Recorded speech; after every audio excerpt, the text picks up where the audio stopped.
Welcome back to That's Life with John Carver. This is episode number 254, and I'm calling this episode When the Stories Change. Again, when the stories change.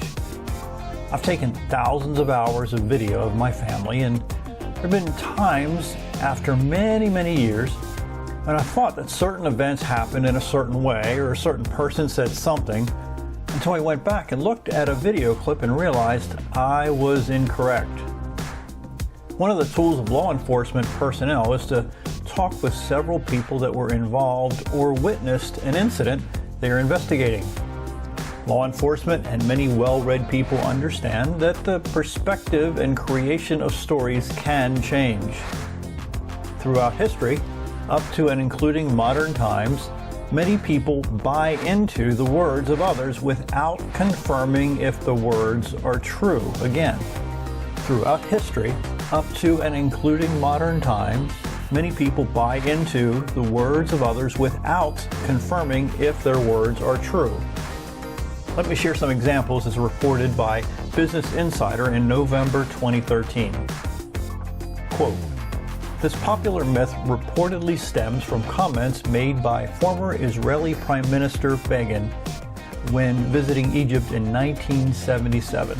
This is according to a professor at the Hebrew University of Jerusalem. Supposedly, it said, quote, no Jews built the pyramids because Jews didn't exist at the period when the pyramids were built." That's one example. Christopher Columbus didn't discover America. Columbus struck land in the Caribbean and also explored Central and South America, but he never set foot on North America. Nonetheless, the U.S. celebrates Columbus Day every year, unquote. So, how many people do you know who believe stories and supposed, quote, facts that are not even true? How many times have you repeated information without doing your own research to determine if it's true? In today's culture, the news media, paid by big corporations and governmental agencies, attempt to influence the public with information that is not based in fact. Let me repeat that. In today's culture, the news media, paid by big corporations and governmental agencies, attempt to influence the public with information that is not based in fact. In fact, they manipulate and change information to fool the public into blindly believing what they are being told on the news. When a society or culture encourages their followers to believe without verifying, it leaves a huge door open for abuse and misinformation and manipulation and the loss of freedom. Believing without verifying is one of the tools of sociopaths. It's one of the tools of many religious leaders. It's the main tool of most politicians. It's one of the tools of those who write textbooks for our children to read. Believing without verifying is lazy. Again, believing without verifying is lazy. Believing without verifying leads to a life of basing what you think is true on fiction.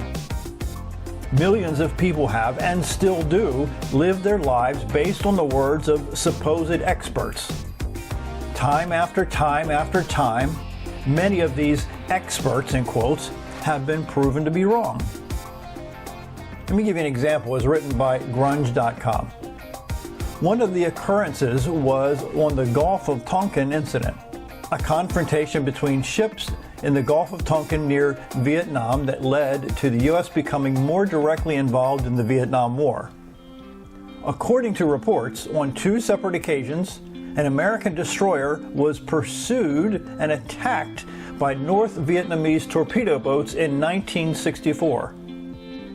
The result of these reports was the Gulf of Tonkin Resolution, which authorized President Johnson to go to war with Vietnam.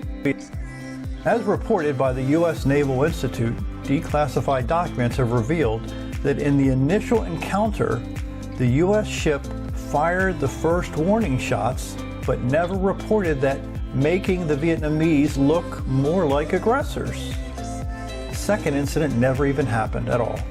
Instead, U.S. ships motored around in a storm, shooting torpedoes at tall waves, which could look like ships on radar for hours. It was initially reported as an attack to the higher-ups, but when they realized the mistake, they decided to go with it anyway, unquote. And then there's Dr. Fauci. My name's John Carver. Thanks for watching.